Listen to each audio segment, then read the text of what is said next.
आज हमारे साथ में जो गेस्ट है अभी बैक स्टेज में, वो इंडिया के सबसे पॉपुलर मैथमेटिक्स के टीचर्स में से एक है। उनका जो यूट्यूब चैनल है उसके ऊपर 2 मिलियन से ज्यादा सब्सक्राइबर्स हैं और करोड़ों व्यूज है। उनके चैनल का नाम है Abhinay maths. Please give an energetic and warm welcome to the one and only Abhinay Sharma sir.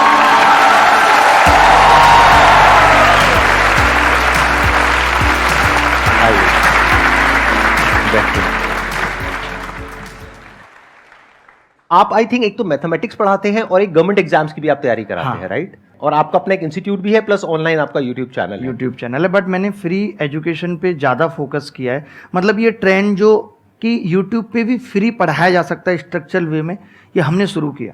उससे पहले कोई कंप्लीट पढ़ाने के बारे में नहीं सोचता था। यूट्यूब को लोग ऐसे लेते थे कि यार ये प्रमोशनल है, बट हमने कंप्लीट सिलेबस किया और बच्चों से वो कनेक्टिविटी बनाए रखी कि आप यहाँ से पढ़ के भी सेलेक्ट हो सकते हो। और मैंने खुद अपने आप को पहले प्रूव भी किया कि मैंने 5 बार वो एग्जाम क्वालिफाई किया। तो हमेशा से ये था कि बच्चों को क्लास में सिर्फ पढ़ाना मेरा मकसद नहीं होता था। मैं कहता था कि इनको बांधे रखना बहुत ज़रूरी है। तो अब हम तो किसी के अंडर पढ़ा देते।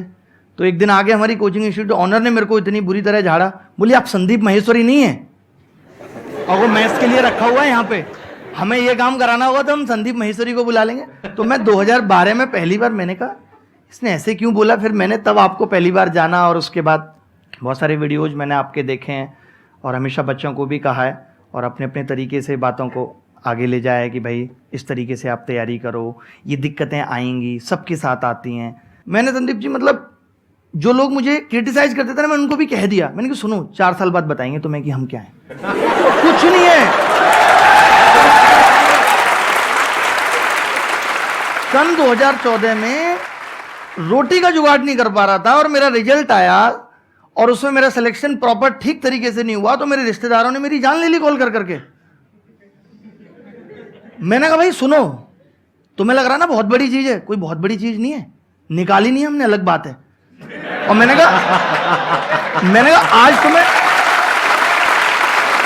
आज तुम्हें पूछने की जरूरत पड़ रही है कि मैं क्या कर रहा हूं, लेकिन 4 साल बाद जरूरत नहीं पड़ेगी, तुम्हें अपने आप पता चल जाएगा कि मैं क्या कर रहा हूं। तो वो मुझे लगता है कि कह दो ना, शुरू से ही कमाल है। मतलब तो एक प्रेशर आ जाता है यार अब तो करना है। और एक चीज और भी होती है कि मैंने बहुत, संदीप जी जैसे आजकल चल रहा है, मैं नाम कमाने के पीछे नहीं भागा कि मुझे बहुत व्यूज या सब्सक्राइबर चाहिए। मुझे लगा कि ये कम लोग जाने लेकिन सम्मान की नजर से जाने कि हमने अच्छा किया है।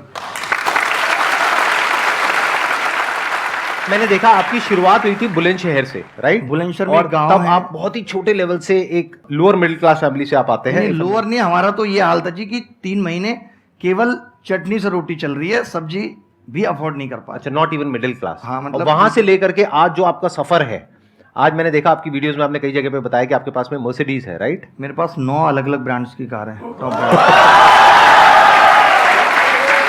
मेरा छोटा बच्चा 1 साल का, उसके पास भी 2 सीटर कार है। सर हमें भी कभी घुमा दो। मैं शुरू से थोड़ा सा बता देता हूं कि मैंने प्राइमरी स्कूल से पढ़ाई की 5th क्लास तक। लेकिन जो मुझे एक चीज अपनी लगती है, जो मैंने पिताजी से भी, कि जीतना एक आदत है। आप ये नहीं कह सकते कि मैं तब ऐसा करना अच्छा शुरू करूंगा। जीतना एक आदत मतलब घर में 3 भाई बहन है तो उनमें भी मैं सबसे आगे हूं, काम करने में भी। पिताजी का बिस्तर लगाना मैं सबसे आगे लगा दूंगा। तो जीतना एक आदत है जो डेवलप करनी पड़ती है। चाहे भले ही मैं घर की छत पे क्रिकेट खेल रहा हूं, लेकिन वहां भी मुझे जीत की भूख है। तो ये भूख डेवलप करनी पड़ती है। और जहां तक परेशानियों की बात है, तो परेशानियां तो हमेशा रहेंगी, तब भी थी, आज भी हैं, सिर्फ वजह बदलेंगी। हमें लगता है आज ऐसा ये नहीं है मेरे पास, इसलिए मैं ये नहीं कर पा रहा। कल को कुछ और नहीं होगा, लेकिन फिर भी करते रहना है। जो समस्याएं आएंगी उनसे सिर्फ एज ए वैक्सीन लेना है। जैसे लोग कहते थे कोविड हो गया तो अब ना कोविड की एंटीबॉडीज बन गई। तो अगर दिल टूट गया ना तो समझो एंटीबॉडीज बन गई, अगली बार टूटेगा ना तो फर्क नहीं पड़ेगा।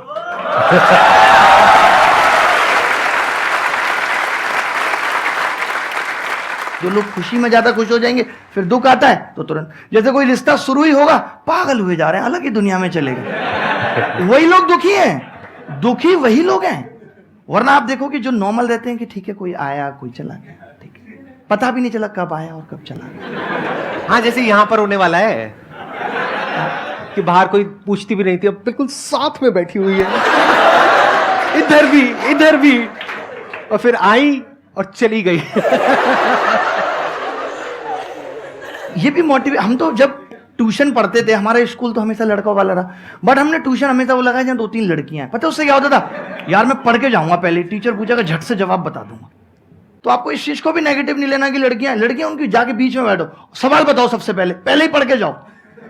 सब यार इसको सब आता है, यार आपका नंबर मिलेगा क्या?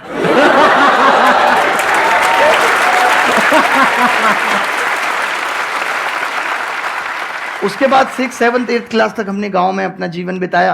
6th 7th एक स्कूल था, 8th में दूसरे स्कूल में गए। वो स्कूल कोएड था, लड़कियां भी उसके अंदर पढ़ती थी। मेरे को तो कोएड भी अभी 2014 में पता चला, उसको कोएड बोलते हैं।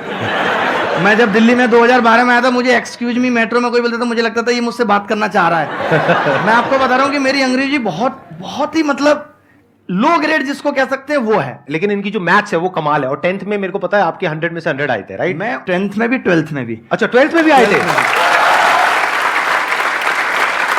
तो इनका नाम अभिनय मैथ्स ऐसे ही नहीं है।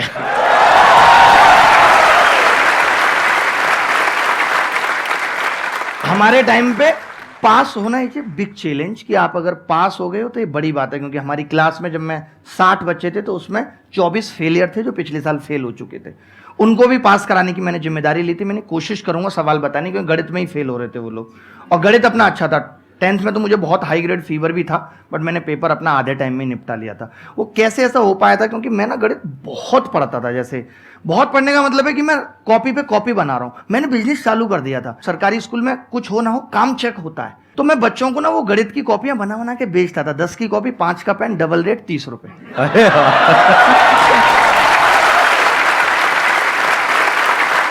बट मुझे अभी भी याद आता है कि 12th क्लास में मैं एक बार कहीं जा रहा था, तो मेरे दिमाग में ऐसे ख्याल जरूर थे यार कि मुझे इतनी अच्छी गणित आती है, लोग मुझे फोन करके पूछें, मेरी किताबें निकलें। मतलब मुझे इस डायरेक्शन में नहीं जाना, बट थॉट्स थे।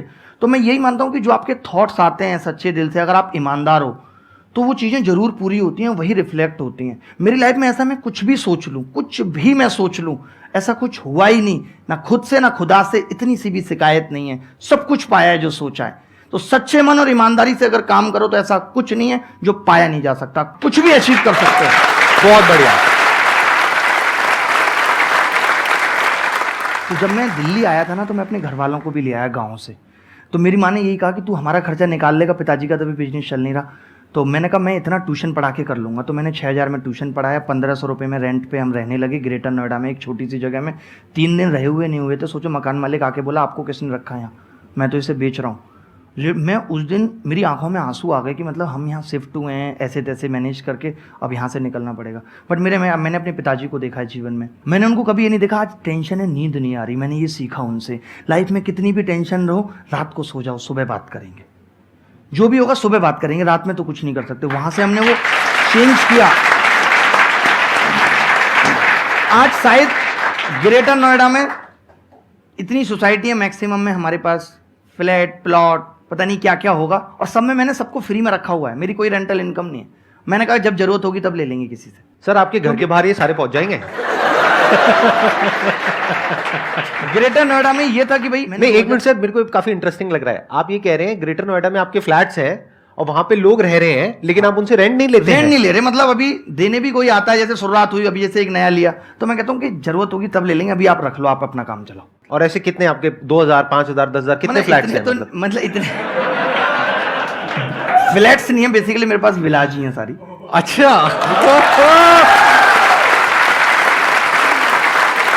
सर थोड़ा बहुत हंसी मजाक चलेगा ना, प्लीज बुरा मत मानना। हाँ मैं कंफर्टेबल हो गया, मतलब मुझे हंसी मजाक बहुत पसंद है। मुझे लगता है कि जीवन में ऐसा नहीं कि सीरियस दिखना जरूरी नहीं है कुछ भी करने के लिए। आप अपने काम के प्रति सीरियस रहो, लेकिन ये नहीं कि मैं हाथ भी हिलाऊंगा और ऐसे करूँ।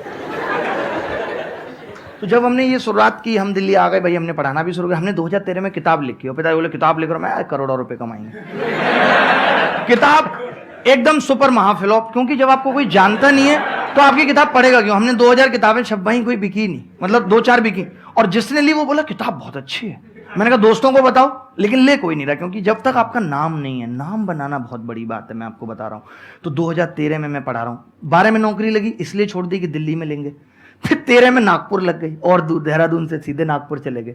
जब मैं लौट के आया, मैं कोचिंग में गया, लोग बोले आपको 650 रुपये घंटे पे रखेंगे, जबकि उससे पहले मैं 1450 रुपये घंटे लेता था। आज मैं आपको बता दूं, मेरी ज्वाइनिंग फीस 50 करोड़ है, और मैं 1,29,000 रुपये घंटे लेता हूं पढ़ाने के।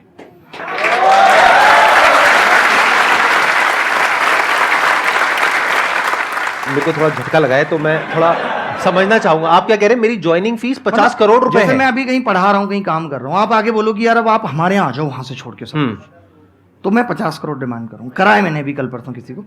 अच्छा, ठीक है। 2017 में मुझे ऐसा लगता है कि एक नॉर्मल मेंटेलिटी के हिसाब से मुझे टूट जाना चाहिए था। मुझे खुद लगता है कि मैं क्यों नहीं टूटा, बट मुझे टूट जाना चाहिए, क्योंकि आप सरकारी नौकरी छोड़ चुके हो। यू हैव नो ऑप्शन भी, आपके पास कुछ नहीं है। पढ़ाने में आप ऑलरेडी एक बार फ्लॉप हो चुके हो, आप फिर दोबारा कैसे उस जगह आ सकते हो जहां आपके पास इस्टेब्लिशमेंट का भी पैसा नहीं है। मैंने एक फ्लैट मोबाइल बेच के लिया जो इंटरकनेक्टेड होते हैं दिल्ली में, आपको पता है, ये मुखर्जी नगर में। और मैं और मेरा भाई बैठा, हम सुबह स्टूल खुद लगाते थे। आपके भाई भी आए हुए हैं यहाँ पे? हाँ। अरे नमस्कार जी। इसके बाद ये हुआ कि मुझे आपकी कहानी सर इंटरेस्टिंग होती जा रही है। मेरे को ये जानना है कि अभी यूट्यूब कहाँ से आया बीच में? वही लेके आ रहा हूँ, वही पहुंच रहा हूँ। हाँ। तो 2017 में सब कुछ खत्म हो गया भाई। 650 रुपये घंटे पढ़ाना तो था ही, तो मैंने कोचिंग में भी शुरू कर दिया। 650 ही सही, मतलब मैंने ये नहीं सोचा कि मैं तो इतना बड़ा टीचर था। मैंने, लोग जनरली क्या करते हैं, जब बड़ा हो जाते हैं और जब वो टूटते हैं तो वो छोटे काम नहीं करते, बट मुझे ऐसा लगता है कि कर लेने चाहिए। वक्त के हिसाब से कुछ भी बुरा नहीं है, तो मैंने कर लिया। मैंने अपनी कोचिंग भी खोल ली। मैं सुबह स्टूल लगाता था और बाहर जाके खड़ा हो जाता था, क्योंकि बच्चों को लगता था कि हम तो बड़े आदमी हैं, ये वो, टीचर को बच्चा बड़ा मानता है। तो मैंने कहा इनको ये ना लगे कि मैं ऐसी जगह पे रह के यहीं पढ़ाता हूँ, यहीं खोलता हूँ। तो हम सुबह स्टूल लगा के नीचे बैठ जाते थे, रात को उसी में पलंग डाल के सोते थे। और धीरे धीरे करके उन्होंने थोड़ा थोड़ा पैसा भी देना शुरू किया और ठीक चलने लगा। उन्हीं में से एक लड़का बोला कि जो आप पढ़ाते हो ना, मेरे को 4 साल हो गई हैं धक्के खाते हो, मैंने ऐसा टीचर नहीं देखा, आप बहुत अलग बताते हो, ऐसा कोई नहीं है। तो उसने एक टीचर भी दिखाया कि ये देखो फेसबुक पे वीडियो डाला, 10,000 व्यू आया। 10,000 लोग, मैं तो व्यू नहीं जानता था उस टाइम, सब्सक्राइबर नहीं जानता था क्या होता है, क्योंकि मेरी टेक्निकल नॉलेज बड़ी कम थी। तो मुझे तो नॉलेज, मैंने 10,000 लोग देख रहे हैं तो बहुत बड़ी बात है। तो अच्छा, तो वो बोला आप वीडियो बनाओ। मैंने कहा यार नहीं, क्योंकि उस टाइम डर लगता है, आपके रिश्तेदार क्या कहेंगे, आप एक ऑलरेडी हारा हुआ फील कर रहे हो। तो मैंने उसको यही बोला, मैंने कहा यार चलो वीडियो बना लेते हैं। और ये बात है 3 अक्टूबर 2017 की। वो बंदे ने वो वीडियो हमें बिना बताए अपलोड कर दिया चैनल। 6 दिन के अंदर वो वीडियो, उसके 701 सब्सक्राइबर थे, 1 लाख सब्सक्राइबर उस टाइम पे हो गए और 1 मिलियन लोगों ने देखा। आपकी पहली वीडियो ही वायरल हो गई? वायरल हो गई थी पहली ही, डायरेक्ट, ये नहीं कि कई बनाई है। ठीक है, मैं थोड़ा यहाँ पे आपसे समझना चाहूंगा, ऐसा क्या था उस वीडियो में, मतलब मुझे अलग क्या था उसमें? अगर इसमें से काफी लोग जानते होंगे तो जानते होंगे कि मैंने ऐसी चीजें बनाई हैं जो इस ब्रह्मांड में भी, गणित में पहले कहीं नहीं थी। मैं ट्राइंगल का एंगल 0 कर देता हूँ, जो कहीं नहीं था। ट्राइंगल का एंगल 0 करके सवाल का आंसर। मुझे समझ नहीं आया, लेकिन अच्छा लग रहा है सुनने में। मेरे कॉन्सेप्ट ये थे कि रेक्टेंगल को लात मार के समचतुर्भुज बना दो, रोम्बस बना दो। अच्छा। इस तरीके के कॉन्सेप्ट थे कि स्क्वायर को लात मारो तो ये बन जाएगा। तो नहीं, तो आपकी उस पहली वीडियो में ऐसा क्या खास था कि इतनी तेजी वो से ये जल्दी था, वायरल हो गई? मैं बताता हूँ। उसमें ये था कि मैंने जो चीजें बताई थी, जिन क्वेश्चंस को करने में लोग फंस रहे थे और 2-2 3-3 मिनट लेते थे, उसका मैंने एक ऐसा जुगाड़ बता दिया था कि ये लगाएं। और वो एक बड़ा जेन्युइन जुगाड़ था। मुझे अभी भी लगता है कि वो पहले किसी ने क्यों नहीं सोचा, मैंने ही क्यों सोचा। तो एक बहुत क्लियरिटी, जैसे लोग कहते हैं कि आज वैल्यू पिट कर लो, तो मैंने उस पर क्लियरिटी थी कि क्यों कर लो और कब कर लो।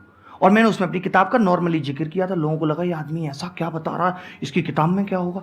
मेरी किताब पर डे 5-5-6 लाख की बिकने लगी। किताब है ही नहीं, एग्जिट ही नहीं कर रही, फ्लॉप हो चुकी, तो पढ़ी है, छपा ही नहीं हमने, लेकिन वो बिकने लगी वेबसाइट से। वो बड़ा मजा आने लगा। भाई बोला भाई किताब ऑर्डर दे दो यार, किताब ऑर्डर दे दो। फिर मैंने कहा अपना चैनल बना लेते हैं। मैंने अपना चैनल बनाया, मुझे लगता है कुछ 8 महीने से कुछ दिन कम थे, 1 मिलियन लोग जुड़ गए थे 8 महीने में। और सिर्फ 121 वीडियो थी, और वो भी सिर्फ गणित की, पढ़ाई का कंटेंट बनाना। उस टाइम पे शायद हम सेकंड ऐसे यूट्यूब चैनल थे जिसके 1 मिलियन थे। उससे पहले और लोग, और ऑर्गेनिक। एज कितनी थी तब आपकी? 26 साल कुछ महीने का था मैं। तो मतलब अभी आप 31 साल के हो? 31 साल का। लगते नहीं हो सर, मतलब मेंटेन किया हुआ है। अब 2 मैंने बच्चे आपको बोला, अभी मुझे बोल दो। आप मुझसे भी यंग लग रहे हो। अच्छा, थैंक यू। इतने पॉजिटिव हैं आप। पॉजिटिविटी चेहरे की ग्लो है। ये लोग तो क्रीम और पार्लर में ऐसे ही फंसे पड़े हैं। असलियत तो पॉजिटिविटी में ही ग्लो है। मेरे को ये पूछना था कि सर जो लाइफ में अब एक सीरियसनेस अभी तक नहीं आ पा रही है, जब अब करियर का मेन एक पॉइंट आ चुका है जहाँ से टर्न करना है लाइफ के गोल पे, पर सर अभी तक वो सीरियसनेस नहीं आ चुकी है, क्योंकि स्कूल लाइफ खत्म हो गई, कॉलेज लाइफ खत्म होने वाली है। देखिए, ये तो सारा गेम प्रैक्टिस का है। जैसे आप देखते होंगे कि जब हम जिम में जाते हैं तो हम डंबल उठाते हैं, हम ये एक्सरसाइज करेंगे तो एक दिन में नहीं, ये हमारे बनने लगते हैं। ठीक है, मेरे यहाँ मैं कभी जिम गया नहीं, बाई बर्थ।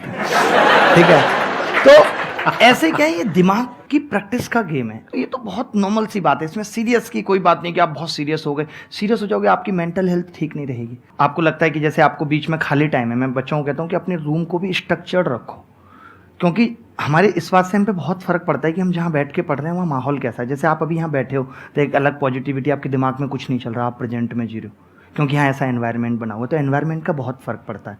ये नहीं कि आपकी 4 किताबें वहाँ पड़ी हुई हैं, निक्कर वहाँ पड़ी हुई है, तौलिया वहाँ पड़ी हुई है। आप रूम भी ऑर्गेनाइज वे में रखो, अपनी टेबल पे बैठ के आप सोचो कि आपने 2 घंटे पढ़ लिया, धीरे धीरे करके टाइम बढ़ेगा, 1 घंटा बढ़ाओ, 1 घंटा लगाना, आपको पता है कि इसी से कुछ होगा। नहीं हो पा रहा है, रूम में आप लिख के टांग लो, बेटा पढ़ ले, नहीं तो तेरा कुछ नहीं होगा, रिश्तेदारों को क्या जवाब देगा, माँ को क्या जवाब देगा। हम मोटिवेशन ढूंढते हैं, हमारे घर में है। हमारी माँ इतने दिनों से 1 साड़ी 2 साड़ी में जीवन गुजार रही है, जिसने अपने सपनों को दबा के हमें यहाँ तक पहुँचाया है। तो इससे बहुत कुछ मिलता है कि नहीं मुझे कुछ करना है यार, मैं कैसे नहीं करूँगा, इतने सारे लोग कर रहे हैं, सबको बराबर वक्त मिला हुआ है, तो क्या ऐसा है। हमें लोगों से सीखने की ज़रूरत है। आज क्या है, स्ट्रेटेजी सबके पास है बट इम्प्लीमेंट नहीं कर पा रहे। स्ट्रेटेजी कुछ नहीं भाई, आपको पता है कि सीजन निकालना है तो पढ़ना पड़ेगा। मैं देखता हूँ एक दोस्त पढ़ रहा है, दूसरा उसके कहता है अरे भाई पढ़ रहा है, अरे नहीं बता कहाँ चलना है। मतलब हम उससे ये कहने में झिझक रहे हैं कि यार मैं नहीं पढ़ रहा, भाई मैं पढ़ रहा हूँ, तू भी पढ़। हम अगर अपने जीवन के दिनों का, सेकंडों का हिसाब लगाने लगे ना, तो कोई नहीं रोक सकता कि आज मैंने दिन में, जब आप रात को सो तो एक ही काम करना है कि आज मैंने दिन में क्या किया, इसका मैं जो चाहता हूं अपने जीवन में उसमें क्या फायदा होने वाला है, यस और नो, खुद से जवाब करना है। Excellent point. मैं यहां पे थोड़ा सा ऐड करूंगा कि सीरियस नहीं होना है लाइफ में कभी भी, बाहर से हंसते खेलते रहना है, अंदर से सिर्फ अपने काम को लेकर के सीरियस होना है। ये बिल्कुल ऐसा है, दिन और रात दोनों जरूरी है ना, जागना और सोना दोनों जरूरी है ना। तो बाहर से आपको हंसते खेलते रहना है, लेकिन अंदर से अपने काम को लेकर के, जो भी अपना लक्ष्य है, जो भी आप करना चाहते हो, उसको लेकर के बिल्कुल सीरियस रहना है। इस बात को ध्यान रखना। ज्यादातर लोग इसका उल्टा करते हैं। वो क्या करते हैं, बाहर से अपने आप को बहुत सीरियस दिखाते हैं, घर वालों के आगे ऐसे दिखाएंगे, अरे बहुत प्रेशर है, बहुत पढ़ाई, अंदर से कुछ नहीं है। वही बैठ करके लैपटॉप पे रात को क्या कर रहे हैं सबको पता है। बाहर से दिखा रहे हैं मैं बहुत सीरियस हूं, अंदर से कोई सीरियसनेस है ही नहीं। तो इसका उल्टा करो, बाहर से ऐसे दिखाओ कि नहीं नहीं कुछ नहीं है, कुछ नहीं है, मैं तो मीडियोकर हूं, मैं तो ये हूं, मैं तो वो हूं। अंदर से आपको पता होना चाहिए। एग्जाम निकल जाए तो लोग पूछे तू पढ़ता है, वो बाहर से लोगों को नहीं पता लगता। वो चीज रहनी चाहिए, बाहर से पता नहीं लगना चाहिए कि आप अंदर से क्या हो। जो अंदर से हो वो सिर्फ आपको पता है। और मेरा क्वेश्चन ये है कि जैसे आपने कहा कि हमेशा हंसते खेलते रहना चाहिए काम करते करते, तो कभी कभार ऐसा हो जाता है कि हम हवाबाजी ज़्यादा करते हैं, दिमाग हमारा डिस्ट्रैक्ट हो जाता है अपने टाइम से और टाइम मैनेजमेंट नहीं हो पाता। तो हम उस चीज़ को कैसे अपने दिमाग को फोकस करें फन के साथ साथ। आजकल का जो यूथ है वो शॉर्ट सक्सेस चाहता है। उसने किसी को देखा, अच्छा अरे ये तो वीलॉग बनाया तो मैं ऐसे बनाऊंगा, मैं भी ऐसे हो जाऊंगा। पहली बात तो जीवन में अगर कुछ भी आपको लगता नहीं कि बड़ा जाना है तो कभी कॉपी मत करना। एटलीस्ट टाइम टेबल भी कभी किसी का कॉपी मत करना। हर इंसान की एक अपनी अलग अलग पहचान है। तो आपका टाइम टेबल भी ऐसा नहीं कि मैं किसी टॉपर का मैंने टाइम टेबल कॉपी कर लिया तो मैं आगे बढ़ जाऊंगा, नहीं। अगर आपको अपनी स्ट्रेटेजी इंप्लीमेंटेशन करनी है, हो सकता है किसी को रात में पढ़ने में मजा आता है, हो सकता है किसी को दिन में पढ़ने में मजा आता है। तो ये बात इन्होंने बहुत सही पूछी और ऐसा हो रहा है आजकल। आप हवाबाजी बाहर लाख कर लो, आपको अपनी सच्चाई पता होनी चाहिए। और एक बात इन्होंने पूछी टाइम मैनेजमेंट कि आप मुझे बताओ, आज से 50 साल पहले कहीं एक जगह से दूसरी जाने तक प्लेन नहीं था, खाना बनाने के लिए गैस नहीं थी, कुकर नहीं था। उस वक्त हम जो अपने माँ बाप से सुनते हैं, कोई ये नहीं कहता था बहुत बिजी है। आज हर आदमी, everyone is busy without any work. अभी मूवी का पास देखो, तुरंत निकल जाएंगे लेके उसको। तो टाइम मैनेजमेंट की दिक्कत, जैसे जैसे दौर बदला, लाइफ को आसान बनाने की चीजें आई, तो हमने उनका दुरुपयोग ज्यादा शुरू कर दिया।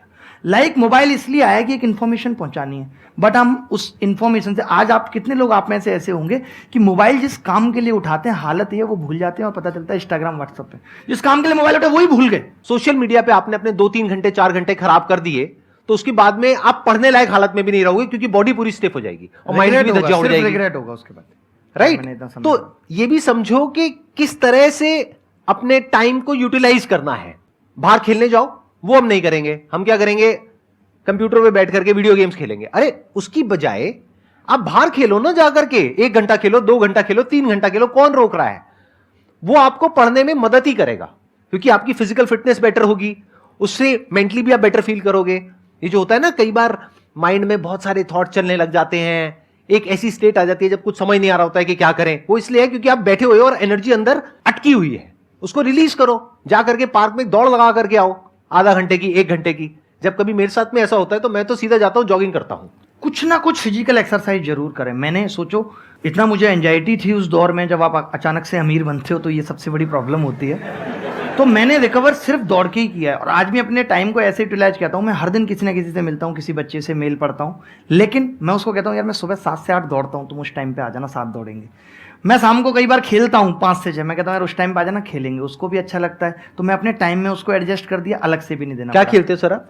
मैं क्रिकेट खेलता हूँ बहुत गंदे तरीके से। अच्छा। ग्रेटर में फार्म हाउस है, काफी हमने बना रखा है, बहुत अच्छा। तो क्रिकेट का तो मुझे भी बहुत शौक है, मैं आना चाहूंगा आपके फार्म हाउस पे खेलने के लिए। बहुत मजा आएगा, और इंस्टेंट आपको हम ताजे गाय की दूध की चाय पिलाएंगे। हमारे पास गाय भैंस 2 फार्म हाउसेस हैं हमारे। हम भिंडी से लेकर के लौक की चीनी सब कुछ घर का खाते हैं, उसके अलावा बाहर का पक्का कहीं बाहर पीछे जाकर के मना मत कर देना कि नहीं नहीं वो कैमरे में था, ये दिखाने के लिए कि रिसेंट मैं आएंगे ये तो वो। इतना मीठा भुट्टा कि शायद शुगर फेल हो। मैं अगर अपनी पूरी फैमिली के साथ आऊं तो चलेगा? फैमिली के साथ ही चलेगा, पूल वगैरह सब कुछ है। बहुत बहुत धन्यवाद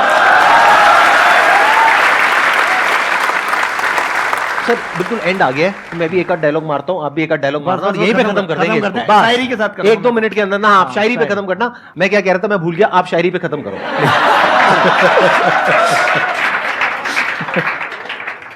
जैसे कहा था ना कि जीतना एक आदत है, जब आपके अंदर सारी क्वालिटी आ जाती है ना आगे बढ़ने की, तो वो स्टेट पैदा हो जाती है कि अब मुझे डर नहीं किसी गुमराही का, हर रास्ता तुझ तक जाता है।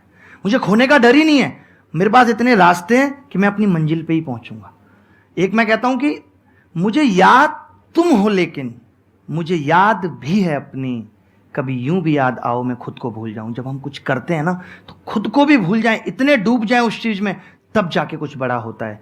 और परेशानियां हमेशा आएंगी, गम मेरे साथ बड़ी दूर तक गए, पाई ना मुझ में थकान तो वो खुद थक गए। गम को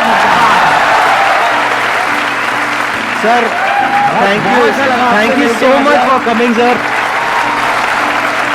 बहुत मजा आया, बहुत बढ़िया सेशन। मुझे ऐसा लग रहा है कि कोई बड़ा भाई किसी जन्म का बिछड़ गया है। अरे सर